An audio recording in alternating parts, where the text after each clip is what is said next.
Hello, everyone, and welcome back for our second session of the day, focused on the world of work for Gen Z, led by one of my favorite humans, George Imafidon, who is the CEO of Motivez, an engineer with Lewis Hamilton's X44 racing team, and a board member at the Hamilton Commission, working to improve diversity in STEM and motorsport.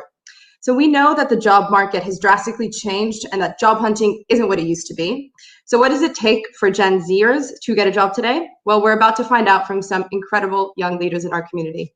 Make sure to drop in your questions throughout the entire session in the chat box and tag One Young World and at CogX_festival using the hashtag CogX 2021 with your favorite quotes and tips on social media to make sure other people get to enjoy the amazing insight that they're about to give us. Over to you, George. Thank you so much, Saf. What an introduction. So with no further ado, I will introduce our amazing speakers today. So we have two phenomenal people. The first person I'll introduce is Lola. Lola is a product manager. She's currently working at McKinsey, and she essentially co-creates products with her clients. But alongside that, she's also passionate about girls or women and the future of work, and founded an organization called Think Her Ambition, and which is a social enterprise set up to upskill the next generation of leaders. And she does many things alongside being the G20 kind of UK delegate. So yeah, please bring along Lola. And feel free to kind of say anything I've missed as well once I've introduced our next speaker. And then we've also got Hayden. Hayden is a 24-year-old social entrepreneur and a young leader. He co-founded a social enterprise called Unloc just at the age of 16. And that has a mission around transforming the education system and making sure that young people are at the heart of all the change that we kind of need to make. They work with over 10,000 young people in a year. And they're essentially just helping them become change makers across the UK and beyond. So without further ado, we'll bring Hayden. Please feel free to include anything I have missed. I'm sure I've missed out quite a lot, but yeah, please feel free. No, you did a great intro, George. Yeah, I think you did a really good job, and really pleased to get stuck into the conversation. Exactly, Amazing. Same here. Amazing. Well, with that then, I think in terms of the structure of this kind of panel, just so the audience is aware, we're going to look at the jobs market first of all, and really look at how that has changed over time. And then we'll be looking into the barriers and potential solutions, both for employers, but also for young people that are trying to make their, get their foot into the door. And then we'll explore other themes and hopefully answer your questions as they come in. So to start off then, in terms of the job market and how that has actually changed over the last few years, this is, pre-pandemic or, over the last few months, whatever kind of perspective you have, that would be great to know. And we can start, perhaps with Lola first and then go on to Hayden, just in terms of how has that actually changed in your perspective? Definitely. So I think the pandemic for everyone, has significantly changed the job market, whether it's older people, baby boomers to Gen Z. However, the pandemic has significantly affected young people, and I have a few touch points. So recent graduates, many of these grads were, they had job offers for 2020, and unfortunately some of them were deferred for a year, or unfortunately some of them were actually removed from the program, so had no opportunity for work and left them unemployed after graduating from universities with top grades such as first class and 2-1s. And then secondly, the A-level students who unfortunately they had incorrect grades, so many of them had to take another year out to retake their exams, and unfortunately were not accepted onto their university of choice. And then similar for GCSE students. So that on top of the education impact and that into the job market, also the global opportunities for young people. For myself, when I graduated university, I was able to travel around the world, to go to China, Europe, do your little backpacking experience and fully immerse yourself. And unfortunately, young people do not have that opportunity to volunteer in China as a teacher or in Southeast Asia. So there is a mixture of lack of global activities, as well as access to opportunities for young people right now in the UK. Amazing, thank you so much. And Hayden, your perspective? Yeah, thanks, George. A really, really interesting question. And young people had it pretty tough pre-COVID, let's be honest. For decades, really, our government has underfunded and under-supported the support infrastructure around helping young people make those positive next steps beyond their academic journey. You know, careers guidance has been on the back foot for a number of years. And it's non-profits and charities that are really picking that up and finding new ways to support young people to navigate what is now an even more complex labour market, really. And some of the more significant changes that we've noted over the last few years, of course, flexible working, and this generation of young people are really looking at opportunities to work differently. I also think young people are now more interested in organizations, businesses that have a really clear social purpose. What are the values of that business that I want to work in? Are they socially responsible? Am I gaining something, or am I adding something to society as well as for the bottom line of my business? There's also a whole piece around well-being. You know, COVID really, really affected young people's well-being. A lot of the support infrastructure around mental health, you know, had to become digitized in a very short period of time. That presented a whole range of barriers. And I think coming out of the pandemic, well-being inside an organization, particularly in those first couple of years when you're new to a business, is going to become a given, not a luxury. For me, those are some of the key kind of bits I'm taking out. From the employer's side, I would also say that employers are now looking for young people that are multi-dimensional and putting a real emphasis on creative problem solving skills. So young people that can be a problem solver, that can be entrepreneurial. You know, as automation drives the economy and changes the way that we do things, it's really those individuals that can be complex problem solvers, that can contribute to different parts of the business's operation, that will really stand out and thrive. So a number of stuff going on there, George, that I think both for young people navigating the market and for employers to consider.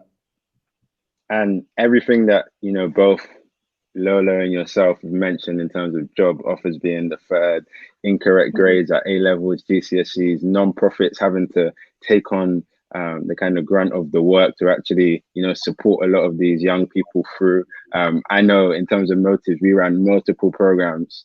You know, before COVID, we probably ran around 1 program or 2 programs a year. After COVID, you know, on the onset it was around 7. And that's to support the young people going through, you know, redundancies and whatever it may be. So it can definitely emphasize. And kind of off the back of that, Lola, maybe it might be useful to understand what are some of the skills that you think may be needed, you know, kind of building on the back of what Hayden has just mentioned in terms of actually, you know, adapting to this new market. Yeah, definitely. So adaptability. So I'm going to touch on soft skills and technical skills as well. So soft skills, adaptability. We've changed the way that we work now. We're in a hybrid world, but we either work from home virtually or you go into the office with your colleagues, but it's adapting, you know, your current ways of working for young people. A second one is communication. So for a year, you've been communicating virtually. You may have forgotten office etiquette or even, you know, email etiquette, because we're now slacking each other. We're WhatsApping each other as opposed to being communicating via email. So a lot of young people that think ambition also supports, the email etiquette has, you know, decreased, and we're trying to teach young women how to really communicate professionally in a professional manner as opposed to what they're used to via social media. The second one is emotional intelligence. Everyone has gone through a lot during the past year, and, you know, kind of resonating with other people and what they're going through. Many people lost their loved ones, many people lost their jobs. So how can we ensure that emotional intelligence, we're teaching young people emotional intelligence? The third one is networking. Over the period of the past year or so, networking is a great opportunity to find opportunities. LinkedIn, Twitter now, Instagram, you can DM a CEO of a company and they'll most likely respond and say, yeah, I would have a 15-minute chat. So how can we ensure young people are networking with key individuals across the UK to get into these roles? Then the other side is technical skills. You know, we're we're in a digital world now. So coding, analytics, machine learning, UX. I'm in product management, and this kind of career role was not, it wasn't popular in the UK many years ago, but now if you look on different career websites, product managers, analytics, data scientists, these are the kind of roles that young people are looking for. And I feel there's loads of organizations out there similar to ours that are providing young people with free support to upskill on these different skill sets. So I would definitely say the soft skills side and also the technical skills. Amazing. I think you've said a lot of it. Hayden, is there anything that you can add in terms of skills there? Or do you think Lola's covered most of it? Well, Lola's really hit the nail on the head there. For me, Yeah. it's all about the application of knowledge. You know, making sure that, you know, you when you walk into that interview room, that you've been able to demonstrate how you've applied the knowledge you've acquired, whether that be through your A levels, your degree.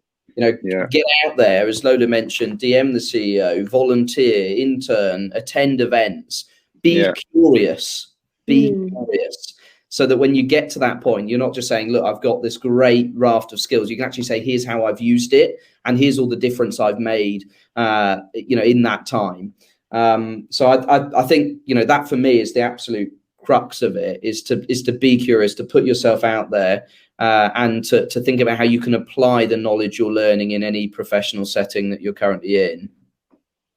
Amazing. So there's also a mindset piece as well, which has had to shift quite a bit during, I guess, this pandemic. You have to be a little bit more resourceful. I've definitely done a lot of different people's DMs. I probably did one yesterday, and that was to a CEO to see how we can work with them. So literally, Lola, everything you said, I completely agree. So moving on now swiftly then to, you know, the kind of barriers that, you know, many of the young people face. What are some of those barriers that you think they actually face now in terms of getting their first job in this market that you've now described? Do you want me to jump in? Go for it. Yeah, happy to. You know, I still think there's a lot of inequity in the UK in terms of access to skills and opportunities. Outside of the London bubble, there is a real lack of skills development and career development opportunities. What I really want to see corporates step up and do, and this links to the barrier here, which is I think young people aren't necessarily exposed to the jobs of the future, aren't exposed to the different types of careers that you know exist beyond their town or their local community. And what I'd like to see corporates do is investing in pre-grad and pre-apprenticeship programs, working out how they can connect with their communities, their local schools, their local colleges, to actually to give young people opportunities to explore all of those potential career pathways much earlier on, so they can learn what that particular route might offer them. For me, that's really crucial, and that's all about aspiration. You know, if we can show young people what they can achieve, and we can connect businesses much better to the communities in which they live and serve, then we're able to overcome that barrier of young people not seeing what's out there for them. You know, I'm a perfect lived example of that. My mum worked in the school canteen, and my dad's a bricklayer, and there was certainly a community where I'm from in Portsmouth that perhaps weren't exposed to what exists beyond our own town, to what career opportunities that might lie ahead. So there's a lot of work that needs to be done, to particularly outside of London, to connect young people to the opportunities that are out there, that are just waiting for ambitious, excited young people to take up. 100%. Yeah, I definitely agree with. Yeah, definitely agree with everything Hayden said, and kind of diving deeper when we talk about businesses, what can they proactively do? I think some of the barriers are actually connecting them to role models within the organization. And as Hayden said, if he hadn't have left Portsmouth, he wouldn't have known the opportunities that lied ahead of him. So how can corporate organizations kind of break down that barrier to say, okay, this is an individual that works in this organization, this is their day-to-day life, and also building a meaningful relationship. So with Think Ambition, we do mentoring programs, and this has significantly changed some of the lives of young women. For example, with Unilever, who's one of our clients, who knew you could be a scientist in tasting a vanilla for their ice creams? You know, who knew that job exists? I didn't. I definitely didn't know that. You could spend 1 year in Madagascar. Yes. 1 year in Madagascar tasting vanilla. So, you know, there's many opportunities out there, but how can we really showcase this to young people and say that you can actually get into this position? And I think it's just about breaking that barrier down. And you can see a number of organizations trying to do this, but I think we need bigger impact. And just piggybacking off of what Hayden said, the cold spots outside of London, there's a whole generation of young people who do not get the opportunities that we do, who are in London. We have access to investment banks, corporate organizations, because they do insight days. All of the events are always in London. So how can we kind of push all of these experiences outside of London to ensure that people in, you know, deep Birmingham or Manchester also get these opportunities as Londoners? I couldn't agree more with that, Lola. And I was just going to add off the back of that, you know, there's so much rhetoric from employers about investing early, but I'm not seeing it. I'm not seeing enough of it. I'm not seeing the talent pipeline starting early enough. Businesses should be saying our talent pipeline starts in primary schools. And that's, you know, that's what we should be doing. We should be investing early and consistently, not just waiting until they've got their degree and then saying we'll pick them up at that point. Actually, you know, businesses have responsibility to the communities in which they operate and pull their talent from. So I want to see that on a much, much bigger and much more ambitious scale, really. And, you know, at Unloc, some of the work we've done around skills academies has put this into action. For example, we've got a tech firm called Bradweb. They're specialists in coding and they code a whole range of different applications. So we brought a group of 15 young people and we've given them a year-long experience to work alongside Bradweb coders and developers. At the end of that, they can get an interview for an apprenticeship or a job at the company. But if it's not for them, that's absolutely fine. The whole point of that program is to nurture talent and to work out whether that's a career that's right for them. We need to see much more of that much, much earlier on. Amazing. There was a lot that you both mentioned. You both touched on this geographical divide, and we've seen that. So a lot of our work at Motivez is predominantly within London. But one thing we did find was from only reaching, you know, a few kind of 100 young people before when we were doing everything in person, when we started to do everything online, we could reach a lot more and we could scale to thousands of young people. So how do you kind of think, and now we're going on to a solution for that particular problem. Have you seen anything being done really well when it comes to, you know, people getting their first job that may, you know, live in Portsmouth, you know, for example, Hayden or elsewhere, and they don't have necessarily access? Have you seen any great kind of initiatives at the moment? Yeah, coming back to what Lola mentioned around role modeling, I've seen a lot more in the way of live online broadcast Q&A sessions with both people that have just got into their career path and those that are experienced leaders. You know, an example is we run a set of events called Power Series out of Westminster Kingsway College, and we bring really interesting people in to share their career journey. We've had UX managers at Google. We've had the managing director of Hewlett Packard.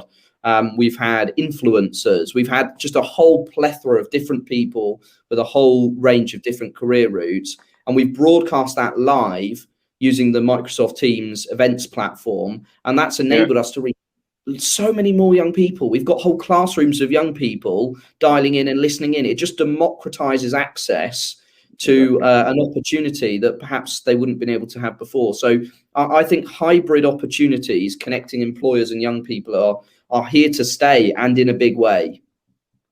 Yeah, I definitely agree. Definitely should. And these virtual classrooms are, you know, having more impact on young people than it did before, because you can reach breadth of the UK and places that young people wouldn't have been able to sign up to. And then also I've seen kind of things online where these companies are doing these virtual experience days in a corporate organization. I forgot what the company is called, but you can basically have an immersive experience where you're 3 days at a client site. You have to produce a business case, a PowerPoint presentation. And by the end of it, the young person is incentivized by getting a certification to say that they actually had a 3-day internship at this company. So those are one of the things. And then also with Think Ambition, what we're seeing is that the mentoring programs are actually converting the young women to actually apply for internal opportunities.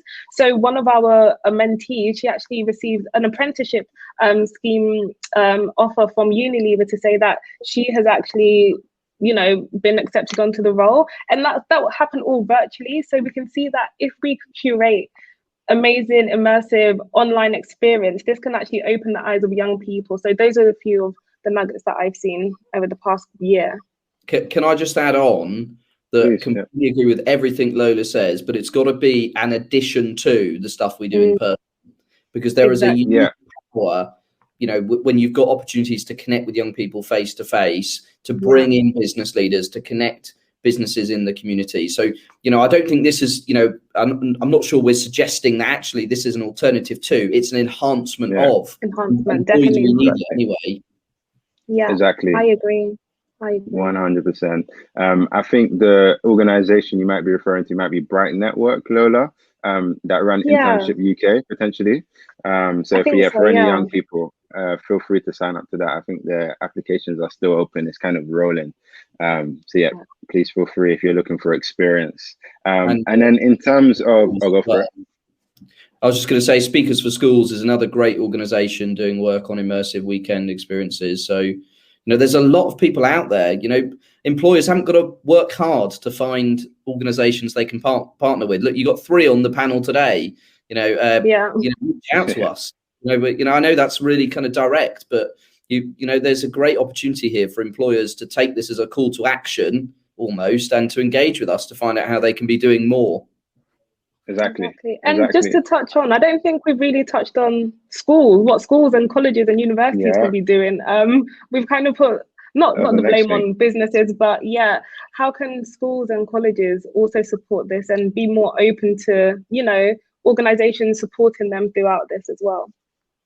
And I guess that was where kind of Hayden started off, kind of referring to, I think you might have spoken about it relatively earlier, where it was all around career guidance. And essentially, in a lot of ways, a lot of people are saying that it's flawed within the school systems. And that's why a lot of, our organizations sometimes exist, because when we were going through school, we didn't necessarily feel like we had the adequate information in order to make an informed choice of where to go and how to navigate the solution. So I guess the answer is often within how can you get more workplace encounters, or so I found within school, and continue to expose them, as kind of Hayden and yourself, kind of Lola has mentioned. The more exposure and aspirational activities they can get within school, the better. The biggest challenge is a lot of the schools are stretched for capacity, and they're doing the most that they can. The funding is shrinking. It's very difficult. Very difficult. It's really tough out there, George. You're absolutely right. And what I do want to point out is I'm not laying the blame here with businesses. What I'm trying to do here is with Lola's excellent points, is set a vision for what could be in the future. What could we do if we really put our mind to it? But you're right. Schools and colleges are finding it incredibly tough. Take the FE sector.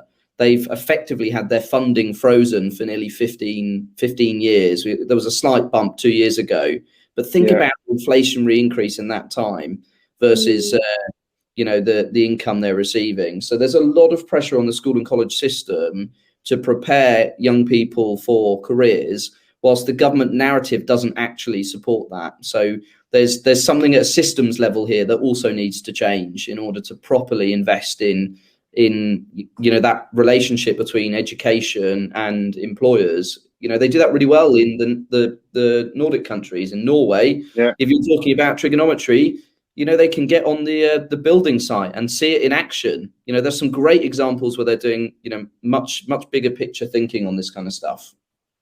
Amazing. I think there is something there on the systems piece, and I think you kind of made the call to action, and we'll probably make it again as we kind of come towards the end again. I had kind of one question, which it puts a lot of pressure on the corporates, but I think it's worth kind of asking in terms of what are corporates, beyond kind of what we've kind of mentioned, what are they doing wrong to support young people in getting their first job? Hayden? Yeah, I'm happy to come in on that. I think we've probably covered this largely, George, around creating those opportunities to engage in the communities in which they operate in and serve, and thinking about that from primary school right the way up, and what opportunities that exist. I think we also need to encourage businesses to see this as good for business and not just something for CSR reasons. Businesses that engage early and engage with their communities attract better talent that produce better results. It's good for business as well as being good for their local communities. So for me, it's invest early and invest consistently. Think about what opportunities you can offer in terms of paid internships. What paid internships could you offer? What kind of skills academies could you offer in partnership with schools and colleges? I think for me, that's the key to it. And I know it sounds overly simplistic, but we've got to get the basics right. Yeah, it's definitely from what I've seen. And Lola, you can kind of go on for it. You can go first, and I can follow you. Please go for it. Cheers. Thank you. And I think one of the solutions, or one of the things that I'm seeing organizations do incorrectly, is that some organizations have maybe 5,000 employees to 100,000 to 300,000 to 500,000. Imagine each of their employees mentored one person for 1 year, the impact that could actually have on not only the mentee but on the employees' well-being and employee morale. I think organizations are missing that spot on each employee that they hire can actually have a direct impact into someone in the community. So how can organizations continue supporting, their employees to really train them, develop them to be mentors for the next generation? I think that's one key aspect I think organizations are missing out on. Amazing. And I guess within organizations, that would probably lead to a shift in culture in terms of them allowing their employees to, maybe take some time in the day or so, block out time to speak to that young person or whoever it may be. Yeah. Exactly. Yeah. Amazing. We do have some questions, but Hayden, I know you're keen to say something, so please feel free to go for it. I was just literally going to add on off the back of that, really, that actually, young people, this Gen Z group of young people are looking for employers that are socially responsible, and they're looking for social purpose. They're looking for how their employer can help them give back to their communities. So, it's not, merely doing the 9 to 5 and, picking up the wage check. It's about, what is that what's the role of that employer in society, much like One Young World is doing in terms of creating opportunities for young, bright talent to develop themselves as change makers and be exposed to leaders that challenge them to think about what they can do. I think the same is true of businesses, to ask themselves that critical question: how can we encourage our people to be change makers in our communities? How can we use that to our, and that isn't a distinct advantage for the business. You'll get better retention, you'll attract better talent, you'll feel more aligned to the goals and values of the organization. It's inherently good for both business and community. 100%. And kind of, because I know there's some young people in the audience as well, hopefully. What would kind of be your nuggets of advice before we kind of go into the questions? Because maybe they want to pick into anything. What would kind of be your nuggets of advice for them getting their first job today? Just like in a minute. With young people today, just be proactive. When I was looking for my first job, I would go to networking events every day, meet people, build my confidence. I'd go networking events by myself, actually, to actually boost my confidence, to speak to senior individuals or peer levels as well. So just be proactive. And the worst you can get is a no. I message so many people on LinkedIn, and sometimes they respond, sometimes they don't. And if they don't respond, I know I've tried. So I think it's just the proactivity, because oftentimes, especially with this generation, it's normally you want it instant now, that person should respond in maybe 30 minutes, but maybe they'll respond in 3 days. I think it's all about being proactive and really pushing yourself out there, whether it's building a personal brand on topics that you like, sustainability, and then that could be an entry point into someone's LinkedIn DM saying, hey, I'm interested in sustainability. I see your organization is doing this. Can I have a 20-minute coffee chat? Simple. And then you never know where that conversation will lead to you. So knock on as many doors as possible. And then the worst is that the door doesn't open, but there'll be another door that will open. 100%. Couldn't agree more, Lola. 3 things for me. The first of which was the point you just made there, go above and beyond, volunteer, intern, attend events, demonstrate how you're applying the knowledge you've gained from your education, demonstrate your passions and your interests. So if you can volunteer, intern, attend events, find an opportunity for you to apply yourself, absolutely great. Our second point would be well researched. Before you head into that interview room, as Lola mentioned, jump onto LinkedIn, find somebody that already works for that company, ask them what the culture's like, ask them what drives them, ask them what their key priorities are for the next few years. People are really willing to help people that are coming into new jobs. And then finally, my golden rule, be curious. Always be curious. Investigate the company's culture, their ambitions, their CSR values, and take opportunities as and when they come. Amazing. Even I'm taking notes. So I hope people are taking notes in the audience. So with that, I will start to add some questions. So in terms of one, which we've touched on slightly, it's to do with the culture around internships is slowly changing, where interns are actually getting paid, which is great. But taking up internships continues to be an expensive undertaking for many people.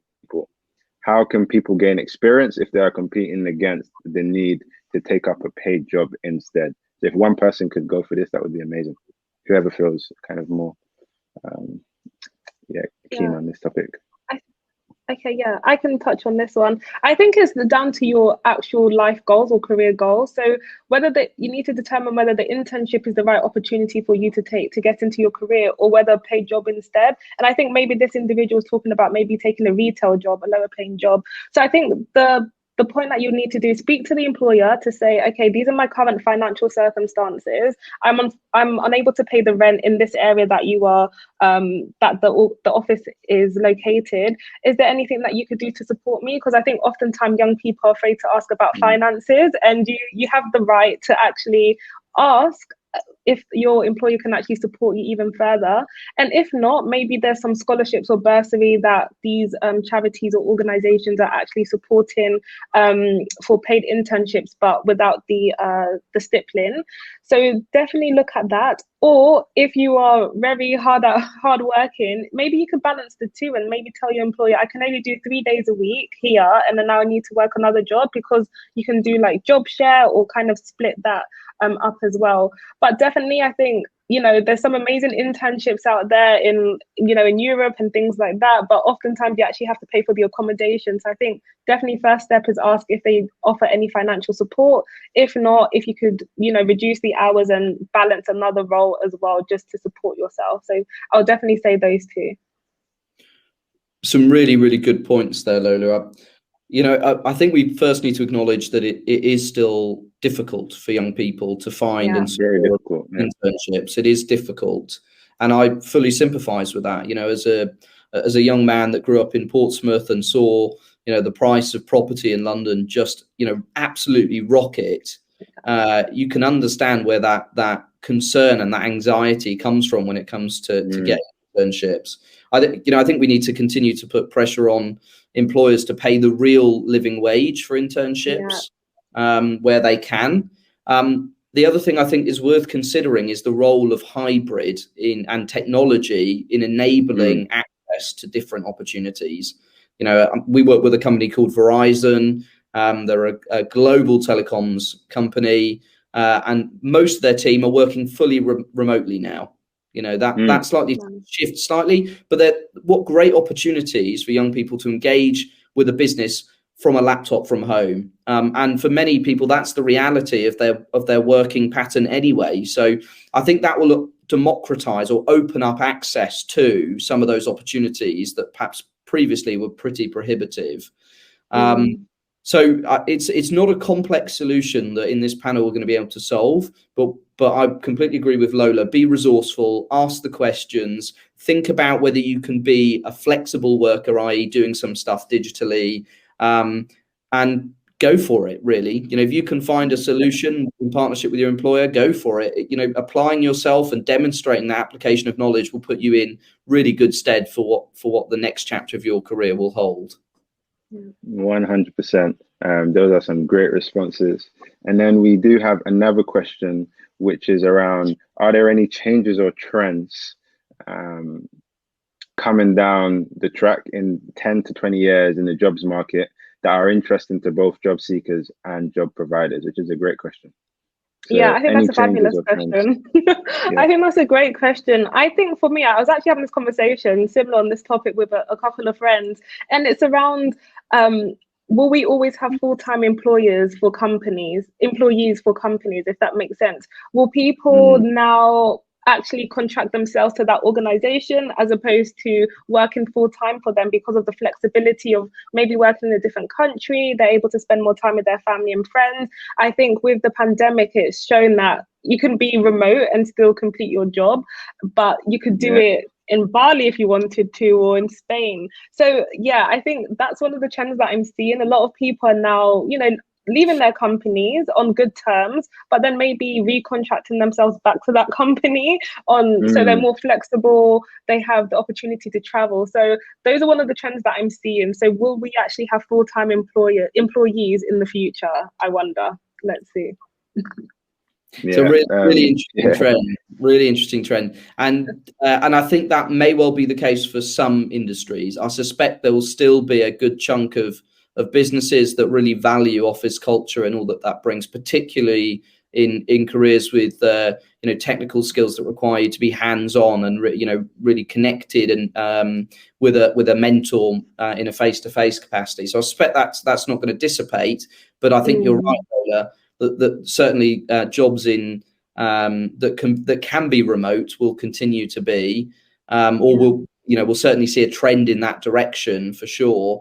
It'll be interesting to see what impact that has on the demand side of the or the supply side of that equation. Are young people going to be actively pursuing the jobs with greater flexibility than those organizations that determine the office as a physical requirement? So hopefully that builds on what Lola said there, but it's going to be a fast changing market. Technology is going to play a really big role. We're certainly not going to see careers for life anymore. Young people are going to be switching careers way more frequently than they used to. And certainly I think there'll be greater flex and willingness to flex from both employees and employers in the years to come. Cool. Amazing. I want to ask one more question from the audience, and that is, you previously mentioned being well researched before an interview. I believe this is Hayden, about both of you, to be fair. Apart from this, is there any other advice you would give towards succeeding in an interview?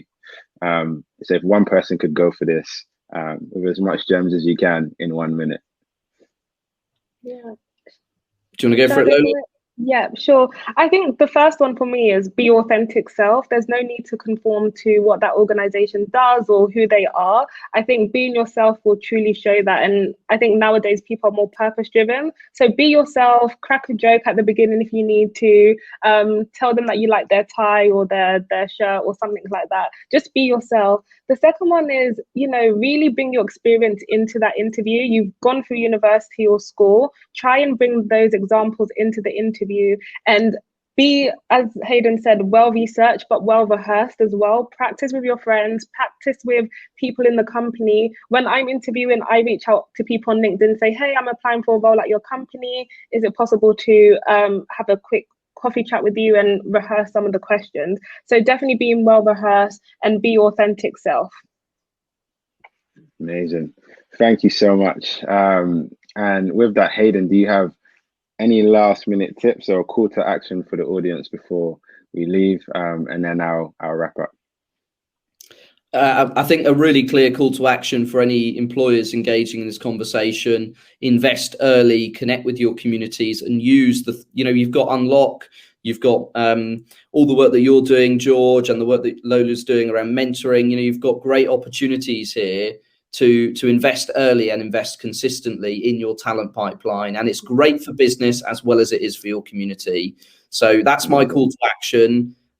Do reach out to us. And of course, if you're a young person listening in and you want some inside track into a particular industry, or you want some advice on an interview, I'm sure all three of us will be willing to chat to you. Connect on LinkedIn. We'd love to hear from you.